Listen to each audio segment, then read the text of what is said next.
इस वीडियो में आप हैव के सारे प्रयोग सीखने वाले हैं। एज अ मेन वर्ब यानी कि मुख्य क्रिया के रूप में हैव का किस तरीके से यूज़ किया जाता है। एज अ हेल्पिंग वर्ब यानी कि सहायक क्रिया के रूप में किस तरीके से हैव का यूज़ किया जाएगा। ये कंप्लीट यूजेस यहाँ पर मैं आपको बताऊँगी बहुत ही सिंपल तरीके से और आपको समझ में भी आएगा। मेन वर्ब का मतलब मुख्य क्रिया के रूप में, मुख्य क्रिया के रूप में जिसकी कि पहली, दूसरी, तीसरी, चौथी, पांचवी यानी फर्स्ट, सेकंड, थर्ड, फोर्थ और फिफ्थ फॉर्म बन सके। और हेल्पिंग वर्ब यानी जो ये मेन वर्ब होती है इनकी हेल्प करता है ना सेंटेंस को बनाने के लिए, जैसे is, am, are, was were होते हैं, विल बी, विल हैव होता है ना, ये सब हेल्पिंग वर्ब होती है। तो हेल्पिंग वर्ब के रूप में भी इस हैव का यूज़ होता है और मुख्य क्रिया के रूप में भी। चलिए एक एक करके देखते हैं। देखिए हेल्पिंग वर्ब है ना, सहायक क्रिया के रूप में परफेक्ट टेंसेस है उनमें इस्तेमाल होता है हैव का, जैसे कि present perfect tense, past perfect tense, future perfect tense, तीनों में ही हेल्पिंग वर्ब के रूप में यूज़ होता है। और मेन वर्ब के रूप में यानी कि मुख्य क्रिया के रूप में भी हैव का यूज़ होता है, जहाँ पर ये मेन वर्ब के रूप में स्टेट ऑफ पोजेशन को बताने के लिए इसका यूज़ किया जाता है। और भी होते हैं एटसेट्रा, इसके अलावा भी हम देखेंगे। स्टेट ऑफ पोजेशन इसका मेन वर्ब के रूप में पहला और मुख्य काम है, और इसके अलावा कहाँ कहाँ यूज़ होता है वो भी सभी जानेंगे। तो इससे पहले आप देख लें कि वर्ब फॉर्म्स, ये जो हैव है ना इसकी फॉर्म्स देखें। सबसे पहले हमको पता होना चाहिए कि जो भी वर्ब होती है वो कहाँ से निकल कर उनकी फर्स्ट, सेकेंड, थर्ड, फोर्थ और फिफ्थ जो फॉर्म्स है वो बने। तो हैव जो है ये बेस फॉर्म है, ठीक है, हैव बेस फॉर्म, इसको हम फर्स्ट फॉर्म नहीं बोलते हैं। अब हैव की फर्स्ट फॉर्म भी सेम हैव ही होती है, तो ये है इसकी फर्स्ट फॉर्म। तो फर्स्ट फॉर्म हैव, फिर second form had, third form had और फोर्थ फॉर्म यानी जब हम कंटिन्यूस टेंस में इसका यूज़ करेंगे तो आईएनजी लगा देंगे तो हैविंग, और फिफ्थ फॉर्म हैज़। ये जो हैव है इसका यूज़ सिंपल प्रेजेंट टेंस में होता है, जो भी वर्ब्स होगी ना। और देखिए यहाँ पर आई, वी, यू, दे और प्लूरल सब्जेक्ट है, जितने भी बहुवचन सब्जेक्ट है ना उन सभी के साथ हैव का यूज़ होगा, क्योंकि आपको पता होना चाहिए कि हैज़ और हैव का यूज़ कहाँ कहाँ होता है। तो सबसे पहले हैव का यूज़ तो इन्हीं सब्जेक्ट के साथ होगा, आई, वी, यू, दे और प्लूरल के साथ। हैज़ का इस्तेमाल होगा ही, शी, इट और सिंगुलर सब्जेक्ट के साथ, एक वचन कर्ता सिंगुलर नाउन के साथ इनका इस हैज़ का यूज़ होगा इन सब्जेक्ट के साथ। तो ये आपको याद एक बार करना होता है, लेकिन हमेशा के लिए आपका काम बन जाता है। एक बार आपने याद कर लिया एक सीक्वेंस के साथ तो आपको हमेशा के लिए बहुत सारी ग्रामर की जो है आगे जब इनसे रिलेटेड जो भी टॉपिक्स है उनमें आपको अलग से याद करने की ज़रूरत नहीं होती, बहुत सारे ग्रामर के टॉपिक आपके कवर हो जाते हैं। अब देखें, फिर ये हैड है और ये हैड है, सेकंड और थर्ड फॉर्म सेम है। हैविंग कंटिन्यूस टेंस में यूज़ होता है, ये सेकंड फॉर्म होता है ना, कोई भी सेकंड फॉर्म या थर्ड फॉर्म, तो सेकंड का यूज़ होता है सिंपल पास्ट में, और थर्ड फॉर्म जो होती है उसका यूज़ होता है परफेक्ट। जितने भी तीनों परफेक्ट टेंसेस है उनमें जो है थर्ड फॉर्म लगाई जाती है। अब हैड और had second third form same है, ठीक है, हैड और हैड। चलिए ये तो हो गई जो हैव है उसकी फॉर्म्स, तो ये आपको याद रहनी चाहिए, क्योंकि इनका यूज़ जो है एक बार आपको कॉन्सेप्ट समझ में आ गया तो इनका यूज़ आपको समझ में आ जाता है। कई बार क्या होता है जो मॉडल्स होते हैं ना वो अपने बगल में जो है बेस फॉर्म रखते हैं, जिसको कि हम बोलते हैं फर्स्ट फॉर्म है, लेकिन वहाँ पर कन्फ्यूज़न रहता है कि ये जो फिफ्थ फॉर्म है जो हैज़ है ना ये क्यों नहीं लगाई जाती। अगर सब्जेक्ट ही, शी, इट और सिंगुलर सब्जेक्ट होते हैं तो नहीं, मॉडल्स के साथ नहीं लगती। जैसे कि कैन हैज़ नहीं लगेगा, शुड हैज़ नहीं लगेगा, शुड हैव लगेगा, क्योंकि मॉडल्स अपने बगल में बेस फॉर्म लेते हैं। तो कन्फ्यूज़न हैव और बी फॉर्म जो बी वर्ब है ना उसको लेकर होता है, हैव वर्ब और बी वर्ब को। चलिए यहाँ तक तो कॉन्सेप्ट आपको क्लियर हो गया होगा, ये ज़रूरी है जानना आपके लिए।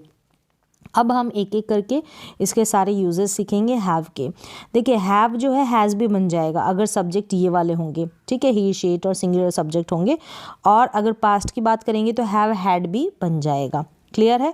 चलिए, और कंटिन्यूस टेंस में जाएंगे तो हैव, हैविंग भी बन जाएगा।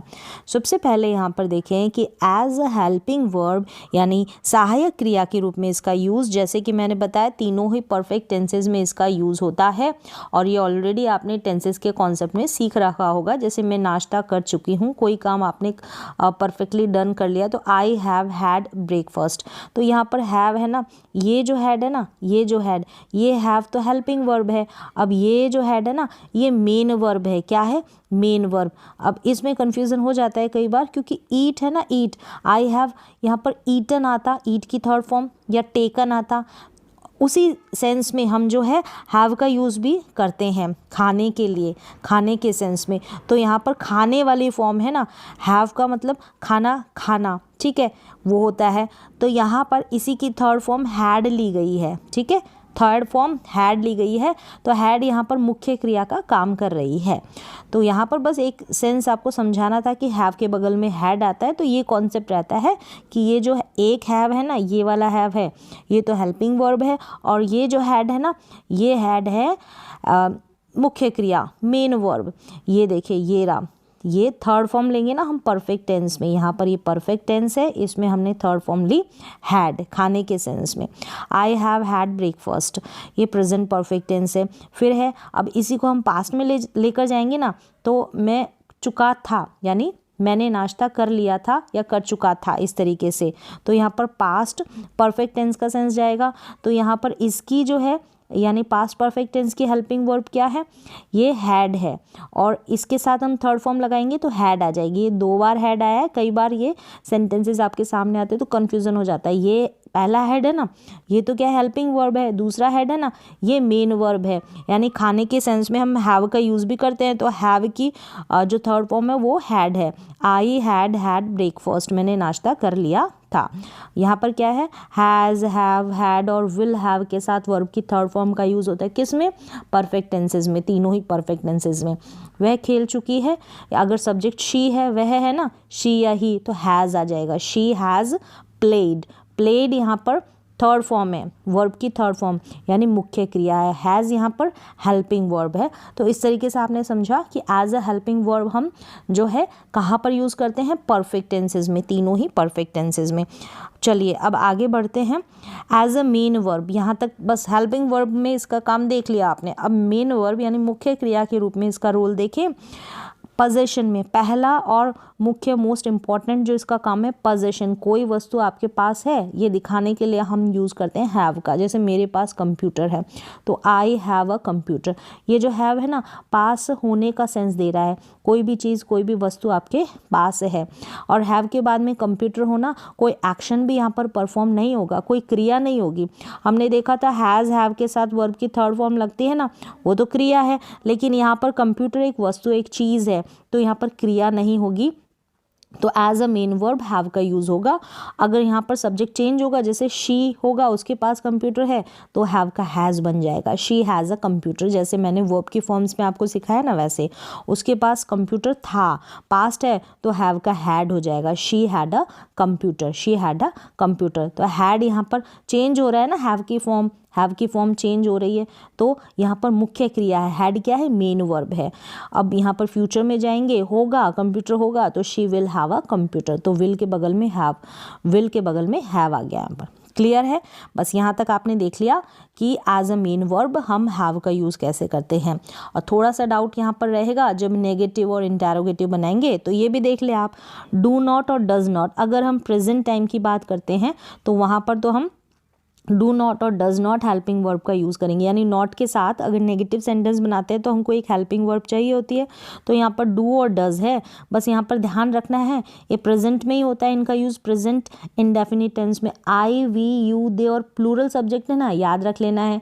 ठीक है, एक बार मैंने कहा था आपको सीक्वेंस सब्जेक्ट्स का याद करना पड़ेगा, तो आपको हैज़, हैव, डू, डज क्या लग रहा है इनके साथ वो याद रह जाएगा। एक बार याद करना, लाइफ टाइम याद रह जाएगा। तो आई, वी, यू, दे प्लूरल यानी बहुवचन सब्जेक्ट के साथ आप लगाएंगे डू, और ही शी इट और सिंगुलर सब्जेक्ट होगा ना एक वचन करता, तो उसके साथ आप लगाएंगे डज। क्या लगाएंगे? डज। बस ये आपको सीक्वेंस याद कर लेना है। जब हम इन्हीं सब्जेक्ट का सब्जेक्ट क्या इन्हीं सेंटेंसेस का, ये जो एज अ मेन वर्ब हमने हैव का यूज़ किया, इन्हीं का जब नेगेटिव हम बनाएंगे ना, नकारात्मक वाक्य या प्रश्नवाचक वाक्य, तो हमको डू और डज का सहारा लेना पड़ता है। तो इसलिए जानना ज़रूरी है। अगर हम पास्ट में जाएंगे ना तो हमको डिड का यूज़ करना पड़ेगा, डिड नॉट, और ऑल सब्जेक्ट, सारे सब्जेक्ट है ना, सारे करता, उन सभी के साथ में आपको डिड का यूज़ करना पड़ता है। तो डिड के लिए आपको सब्जेक्ट याद करने की ज़रूरत नहीं है अलग से, बस डू, डज, यहाँ पर हैज़, हैव, यहाँ पर आपको याद रखना है कि इनके साथ कौन कौन से सब्जेक्ट लगते हैं। डू नॉट हैव हो जाएगा या डज नॉट हैव हो जाएगा। तो यहाँ पर हैव है और यहाँ पर भी हैव है। यहाँ पर हैज़ का आपको याद नहीं रखना है और ना ही कोई सेकंड वर्ब का याद रखना है, ठीक है। जैसे ये डिड है ना, तो पास्ट की बात है, तो यहाँ पर भी हैव आएगा, यानी यहाँ पर याद रखना है कि तीनों के साथ ही हैव आ रहा है। Do not have, does not have, did not have. यहाँ पर आपको बस ये जो डू और डज है ना, इनके साथ सब्जेक्ट कौन से आ रहे हैं ये ध्यान रखने हैं। चाहे सब्जेक्ट कोई से भी आए, सभी के साथ यहाँ पर डू नॉट हैव और डज नॉट हैव आ रहा है। डू और डज के लिए आपको सब्जेक्ट याद रखने हैं, लेकिन हैव, यहाँ पर ये जो हैव है ना, इसके लिए आपको सब्जेक्ट याद रखने की ज़रूरत नहीं है। यहाँ पर नेगेटिव में समझ में आ रहा होगा जो मैं समझाने की कोशिश कर रही हूँ। मतलब डू के साथ जो सब्जेक्ट लगते हैं, जैसे आई, वी, यू, दे और प्लूरल, वहाँ पर आपको डू का यूज़ करना है। डज है ना, डज नॉट वहीं पर अप्लाई करना है जहाँ पर singular subject he, she, it है, वहाँ पर आपको डज का यूज़ करना है, और दोनों के साथ हैव लगेगा, और डिड के साथ भी हैव लगेगा। डिड का यूज़ हम सारे सब्जेक्ट के साथ करते हैं। जैसे कि मेरे पास कंप्यूटर नहीं है तो I do not have a computer. अब उसके पास यानी शी के पास कंप्यूटर नहीं है तो शी डज नॉट आ गया। अब शी है इसलिए डज बन गया, और हैव तो सेम रहेगा, ठीक है, similar. She does not have a computer. और क्या है, मेरे पास कंप्यूटर नहीं था तो I did not have a computer. अब देखिए डिड नॉट आ रहा है यहाँ पर, ये जो है ना, इसको आप हैड नहीं बनाना। जब डिड नॉट, जब नेगेटिव सेंटेंस बनाते हो, डिड नॉट जब आ जाता है ना, वहाँ पर हमको वर्ब की फर्स्ट फॉर्म का यूज़ करना पड़ता है, वर्ब की फर्स्ट फॉर्म। तो यहाँ पर हैव क्या है, वर्ब की फर्स्ट फॉर्म है ना, हमने देखा ना वर्ब की फॉर्म्स, तो हैव यहाँ पर वर्ब की फर्स्ट फॉर्म है। तो ये ध्यान रखना है। डज के साथ भी यही फंडा है और डू के साथ भी यही फंडा है। इसमें हैव गॉट का प्रयोग कर सकते हैं, मतलब ये जो सेम सेंटेंसेस है ना, यहाँ पर हम हैव गॉट का एज इट इज़ यूज़ कर सकते हैं, बस हैव गॉट थोड़ा इनफॉर्मल होता है, ठीक है। I have got a computer, मेरे पास कंप्यूटर था, I have got a computer. I अगर नहीं है तो आई हैवंट, यानी आई हैव नॉट, ये हैवंट हैव नॉट का कॉन्ट्रैक्शन है। I haven't got a computer, he hasn't got a computer. अब ही है इसलिए हैज़ आ गया, ठीक है। इस तरीके से आपको ध्यान रखना है। तो हैव गॉट का आप यूज़ कर सकते हैं, सेम ऐसे ही सेंस में, कोई फ़र्क नहीं है, बस ये थोड़ा इनफॉर्मल है। अब देखें यहाँ तक तो ये जो हैव है ना, इसके दो रोल जो थे मेन थे, एज अ मेन वर्ब और एज अ हेल्पिंग वर्ब। लेकिन आगे और भी कुछ यूजेस है, उनको जान लें। जैसे अगर बीमारी और दर्द के लिए, पेन और इलनेस की बात की जाए ना, तो वहाँ पर भी आप हैव का यूज़ करेंगे। जैसे मुझे बुखार है तो आई हैव अ फीवर, मेरे सिर में दर्द है तो I have a headache, past में हैड आ जाएगा, ठीक है। अगर singular subject he, she, it होगा तो शी हैज़ अ फीवर आ जाएगा, यानी उसे बुखार है तो शी हैज़ अ फीवर आ जाएगा, ठीक है। तो यहाँ पर बीमारी, दर्द के लिए, पेन, कोई पेन हो रहा है, इलनेस से बीमारी है, तो वहाँ पर भी आप हैव का यूज़ करेंगे। और जैसे फॉर्म चेंज होगी, मतलब कि जो टेंस होगा वो चेंज होगा, पास्ट होगा, यानी मुझे बुखार था तो आई हैड अ फीवर, इस तरीके से हैव के रूप बदल जाएंगे। क्लियर है। तो यहाँ पर भी एज अ मेन वर्ब ये काम कर रहा है। एक तरीके से तो हमारे पास ही है, ये जो बुखार है हमारे बॉडी के अंदर है, सर है जो हमारे अंदर ही है, तो पास है का सेंस भी निकल रहा है यहाँ पर। चलिए, खाने पीने नहाने के लिए, खाने पीने नहाने के लिए, खाने की फॉर्म मैंने अभी शुरू में आपको बताई थी परफेक्ट टेंस में। जैसे हैव हम खाने के लिए यूज़ करते हैं, तो खाने के लिए, पीने के लिए, नहाने के लिए हम इसका हैव का यूज़ करते हैं। टेक और डू की जैसे, डू का मतलब करना और टेक का मतलब लेना, टेक का मतलब लेना, डू का मतलब करना। तो ये सेंस आएगा, देखना कैसे आएगा। जैसे क्या आप जूस पीना चाहेंगे, तो यहाँ पर पीने का सेंस आएगा। Would you like to have juice, have नहीं, हैव जूस, तो यहाँ पर देखिए हैव आ गया। मैं 7 बजे नाश्ता करता हूँ, करना, तो डू का मतलब क्या होता है, करना, तो करने का सेंस आ रहा है ना, डू का सेंस। तो I have breakfast at 7 o'clock, I do है ना, डू सेंस आ रहा है, तो हैव यहाँ पर यूज़ आया। फिर देखिए, आप व्यायाम कब करते हो, करना, तो डू का सेंस आ रहा है ना, when will you have exercise, तो हैव यानी डू, करना, डू एक्सरसाइज, तो हैव एक्सरसाइज। मैं चाय पी रहा हूँ, तो पीने का सेंस आ गया। आई एम हैविंग टी, तो यहाँ पर कंटिन्यूस फॉर्म आ गई हैव की, आई एम हैविंग टी। तो कंटिन्यूटी बताने के लिए आप हैविंग का यूज़ कर लेंगे। बस इससे पहले is am are was were लगा देना आपको, पास्ट की बात करेंगे, यानी था होता यहाँ पर मैं चाय पी रहा था तो आई वॉज हैविंग टी हो जाता। तो यहाँ पर आप is am are was were helping verb लगा दें, फिर हैविंग यहाँ पर यूज़ कर देंगे। अब देखें, वह खाना खा रही होगी, ये जो हैविंग है ना, ये हैविंग, ये क्या है, ये एम तो यहाँ पर हेल्पिंग वर्ब है, हैविंग यहाँ पर मेन वर्ब है। मैंने कंटिन्यूस की फॉर्म बताई थी ना हैव की। तो देखिए, वह खाना खा रही होगी, तो she will be having food. तो खाना, खाना यानी हैविंग, खा रही होगी, कंटिन्यूस टेंस फ्यूचर का आ रहा है, तो यहाँ पर फ्यूचर की हेल्पिंग वर्ब आ गई। क्लियर है। मैं नहाने जा रहा हूँ, तो नहाने के लिए I am going to have a bath या टेक अ बाथ। ठीक है, तो इस तरीके से हैव का यहाँ पर यूज़ होता है। टेक मतलब लेना, डू का मतलब करना, ये सेंस भी निकलता है। समझ में आया भी, सेंस निकला भी। चलिए अब नेक्स्ट आगे हम यूज़ देखते हैं। हैव का use experiences, activities, event, party रखने के लिए ऐसे भी सेंस में होता है। कोई एक्सपीरियंस शेयर करते हैं तो वहाँ पर भी ऐसे, और टाइम के लिए, क्या, टाइम के लिए।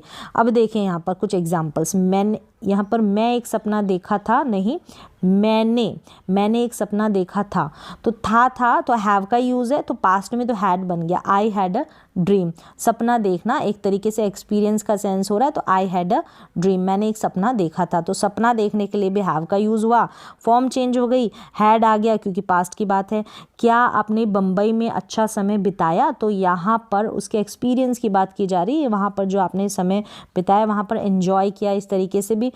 तो did you have a nice time in London, तो हैव यहाँ पर समय बिताने, एक्सपीरियंस की बात हो रही है।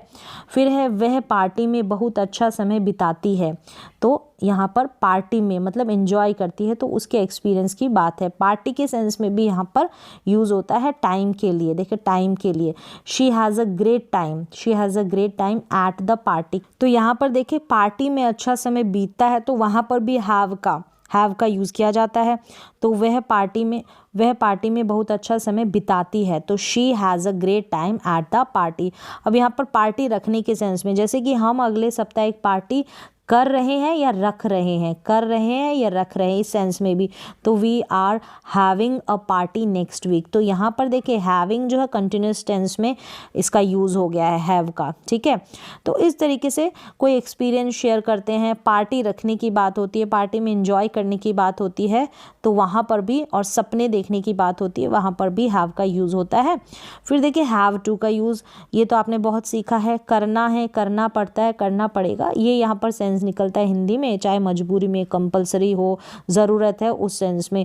जैसे कि यहाँ पर करना पड़ेगा भी, मतलब ये तो आपको करना ही पड़ेगा, करना है और करना पड़ता है, चाहे मजबूरी में करो। तो यहाँ पर देखें, ये जो हैव है ना, ये हैज़ में भी आ जाएगा। ठीक है, और ये हैव जो है हैड में भी बदल जाएगा, टेंस के अनुसार, सब्जेक्ट के अनुसार हैज़ आ जाता है, सिंगुलर सब्जेक्ट है। तो आई हैव टू गो, यानी मुझे जाना है, ये भी एक तरीके से पोजीशन में ही आता है। हैव टू, हैज़ टू ऐसे बोलते हैं ना, तो ये पोजीशन में आता है। देखिए, हैव और यहाँ पर टू गो, यहाँ पर टू स्टडी, फिर यहाँ पर टू गेट अप, ये वर्ब की फर्स्ट फॉर्म आ जाएगी टू के बाद में। आई हैव टू गो, मुझे जाना है या मुझे जाना पड़ेगा। आई हैव टू स्टडी, मुझे पढ़ना है या मुझे पढ़ना पड़ता है या मुझे पढ़ना पड़ेगा, तीनों sense. I have to get up early, मुझे जल्दी उठना है, उठना पड़ता है या उठना पड़ेगा। तो यहाँ पर भी हैव का यूज़ होता है। अलग से यहाँ पर ये मैंने हैज़ टू और हैव टू, इनको मैंने समझाया है। देखिए, आगे चलते हैं। अब किसी से काम करवाना, उस सेंस में भी हैव का यूज़ होता है। जैसे हैव समथिंग डन, जो भी काम करवाया, और फिर वर्ब की थर्ड फॉर्म, जैसे अपने बाल कटवा ले, हैव योर हेयर कट। तो यहाँ पर हैव का यूज़ हुआ कि हम खुद नहीं करते हैं, किसी अन्य से काम करवाते हैं, तो उस सेंस में किसी से काम करवाना हैव आ जाएगा। और जो करवाया, यानी हेयर को क्या करवाया, कट करवाया, वर्ब की थर्ड फॉर्म कट। मैं प्रत्येक रविवार को अपने घर की सफाई करवाता हूँ, करता करता नहीं हूँ, करवाता हूँ। आई, तो यहाँ पर भी आई हैव आया, आई हैव माई हाउस यानी जो भी हमने करवाया, और यहाँ पर वर्ब की थर्ड फॉर्म क्लीन्ड, और यहाँ पर every Sunday. I have my house cleaned every Sunday. तो किसी से करवाने के सेंस में भी यहाँ पर हैव का यूज़ होता है। खुद नहीं करते, कोई काम अन्य से करवाते हैं तो हैव लगाएंगे। फिर जो काम करवाया, जैसे मैंने अपना घर साफ करवाया या बाल कटवाए, फिर उसके बाद में वर्ब की थर्ड फॉर्म लगा देनी है। टू गिव बर्थ, ठीक है, जन्म देने के लिए, जैसे कि जनवरी में उसका बच्चा होने वाला है, बच्चे के होने की सेंस में भी she is going to have a baby in March, बच्चा होने वाला है या बच्चे को जन्म देने वाली है। तो इस तरीके से she is going to have a baby in March, यहाँ पर भी हैव का यूज़ होता है। रिलेशन के लिए, जैसे रिलेशन बतानी हो, मेरे 3 भाई और 1 बहन है। I have 3 brothers and 1 sister. She has a sister, उसके 1 बहन है। तो यहाँ पर हैव आ गया, यहाँ पर सब्जेक्ट चेंज हुआ, शी तो हैज़ आ गया। अगर था वाली फीलिंग आ जाएगी तो हैड आ जाएगा। तो यहाँ पर हम अपने रिश्ते बताते हैं, तो वहाँ पर 3 भाई है, बहन है, इस तरीके से दोस्त है, तो वहाँ पर भी आप हैव का यूज़ करते हैं। उसकी 1 बहन है, यहाँ पर हो गया शी हैज़ अ सिस्टर। फिर आगे देखें बॉडी पार्ट्स के लिए भी, जैसे कि मेरे बाल काले हैं, I have black hair, I have black hair, तो यहाँ पर मेरे बाल काले हैं, तो बॉडी पार्ट्स, और इस तरीके से यूज़ होगा। ठीक है, आई हैव अ काऊ। अब यहाँ पर देखें, अब इसको और अच्छी तरीके से समझा जाएगा। आप अपने बॉडी पार्ट्स बता रहे हैं, आपके बाल कैसे हैं, ये सारी चीज़ें बता रहे हैं। जब भी कोई जानवर यानी एनिमल के ऊपर ऐसे लिखेंगे तो वहाँ पर भी उसके 2 आँखें हैं, 2 कान हैं, 4 पैर है, जैसे काऊ का ऐसे लिखते हैं, तो वहाँ पर आपको हैज़ और हैव की बचपन में बहुत ज़रूरत पड़ी होगी। जैसे आई हैव अ काऊ, मेरे पास एक गाय है, मेरे पास एक काऊ है, तो इट हैज़ 1 लेग। अब यहाँ पर देखें, अब 1 लेग, उसके 1 लेग, यहाँ पर 1 लेग हो गया, लेग नहीं होगा, यहाँ पर 1 आप कर ले, 1 टेल कर ले चाहे, ठीक है। यहाँ पर आ गया 4 लेग्स, ये मिसप्रिंट हो गया। 2 आईज, तो इस तरीके से ही मतलब उस गाय के क्या क्या है, 2 आँखें हैं, यहाँ पर हो गया कि 1 उसके एक टेल है, पूँछ है, 4 लेग्स है यानी कि 4 पाँव है। ये सारी बातें बताने के लिए हमको हैज़ और हैव का इस्तेमाल करना पड़ता है, और इट है ना यहाँ पर सब्जेक्ट, इसलिए हैज़ आया है। ठीक है, तो बॉडी पार्ट्स को बताने के लिए, बॉडी के अंदर आपके जो भी पार्ट्स है तो वहाँ पर भी हमको हैज़, हैव और हैड का सारा लेना पड़ता है। तो यहाँ पर हो गया एक हैव का यूज़। फिर देखें एक्सीडेंट, प्रॉब्लम्स और डिफ़िकल्टीज़, कन्वर्जेशन, कोई बातचीत चलती है, वार्तालाप चलता है, तो वहाँ पर भी हैव का यूज़। देखें एग्जाम्पल, पिछले सप्ताह उनके साथ एक गंभीर दुर्घटना हुई थी, तो they had a serious accident last week, तो यहाँ पर थी ना, इसलिए हैड फॉर्म चेंज हो गई। क्या आपको जगह ढूंढने में कोई परेशानी, कोई डिफ़िकल्टी, कोई प्रॉब्लम तो नहीं हुई? Did you have any trouble finding the place, तो यहाँ पर भी हैव का यूज़। तो ऐसी सिचुएशन में भी हैव का यूज़ होता है। फिर देखें डेज और पार्ट्स ऑफ डेज, यहाँ पर भी जो है हैव का यूज़ होता है। कैसे? आप जैसे यहाँ पर आप इसी में जो है ऐसे भी कह सकते हैं विश के लिए, जैसे आपका दिन शुभ हो, हैव अ नाइस डे, तो यह हैव अ नाइस डे, एक दिन की बात की जा रही है। क्या आपकी सुबह अच्छी रही? क्या आपकी सुबह अच्छी रही, तो ये दिन का पार्ट है ना, मॉर्निंग, आफ्टरनून, इवनिंग, बर्थडे हो गया, हॉलीडे हो गया। ठीक है, did you have a nice morning, did you have a nice afternoon, did you have a nice evening, did you have a nice birthday, did you have a nice holiday. तो इस sense में भी जो है आप use करेंगे have का। तो यहाँ पर जो सारे यूजेस हैं ना हैव के, इसी तरीके से इन्हीं पे बेस्ड है, सारे के सारे किए जाते हैं। लेकिन मुख्य जो 2 प्रकार से यूज़ होता है एज अ मेन वर्ब और हेल्पिंग वर्ब, पोजीशन को लेकर और परफेक्ट टेंसेस में, वो भी यहाँ पर मैंने आपको बताया। तो उम्मीद है कि बहुत सिंपल तरीके से यहाँ पर मैंने एक एक पॉइंट को समझाने की कोशिश की है और आपको समझ में भी आया होगा।